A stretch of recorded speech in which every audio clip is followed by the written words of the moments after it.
दोस्तों, पिछले कुछ दिनों से आप देख रहे होंगे कि शेयर बाजार का मूड काफी खराब है। सिर्फ 13 दिनों में बाजार 8% तक नीचे आ गया है।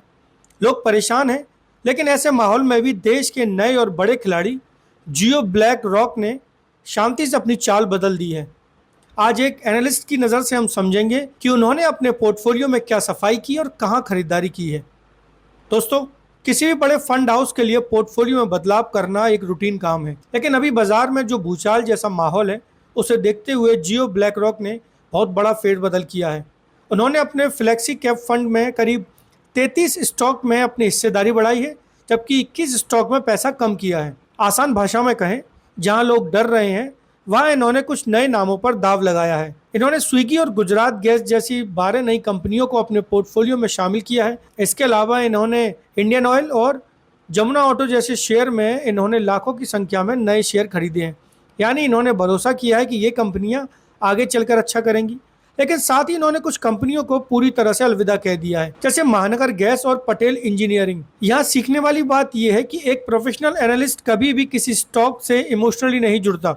अगर डेटा कह रहा है कि कंपनी का वक्त अभी खराब है, तो तुरंत बाहर निकल जाते हैं। अब सबसे जरूरी बात, इन्होंने अपना बचाव कैसे किया। इस फंड का लगभग 70% लार्ज कैप कंपनियों में, यानी देश की सबसे बड़ी और मजबूत कंपनियों में लगा है। इनका सबसे ज्यादा भरोसा HDFC बैंक और ICICI बैंक पर है।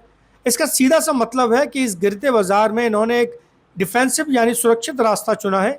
जब तूफान आता है तो बड़े जहाज ही सुरक्षित रहते हैं, और यही रणनीति यहाँ दिख रही है। बाजार के हालात अभी वाकई थोड़े चुनौतीपूर्ण हैं। विदेशी निवेशक लगातार पैसा निकाल रहे हैं, लेकिन याद रखिए, गिरावट हमेशा डरने के लिए नहीं होती, बल्कि अच्छी कंपनियों को सस्ते दाम पर खरीदने का मौका देती है। जियो ब्लैक रॉक की ये चाल हमें सिखाती है कि घबराएं नहीं, बल्कि अपने पोर्टफोलियो को बैलेंस करना सीखें। लेकिन ध्यान रहे, ये वीडियो सिर्फ जानकारी और शिक्षा के लिए है। हम यहाँ किसी का प्रमोशन नहीं कर रहे हैं और ना ही आपको निवेश की सलाह दे रहे हैं। बाजार में रिस्क होता है, इसीलिए कोई भी फैसला लेने से पहले अपनी रिसर्च करें या किसी एक्सपर्ट से बात करें। अगर आपको ये एनालिसिस सरल और काम की लगी तो वीडियो को लाइक करें और अपने दोस्तों में शेयर करें जो मार्केट से डर रहे हैं। ऐसी सटीक जानकारी के लिए मनी गुल्लक को सब्सक्राइब करें।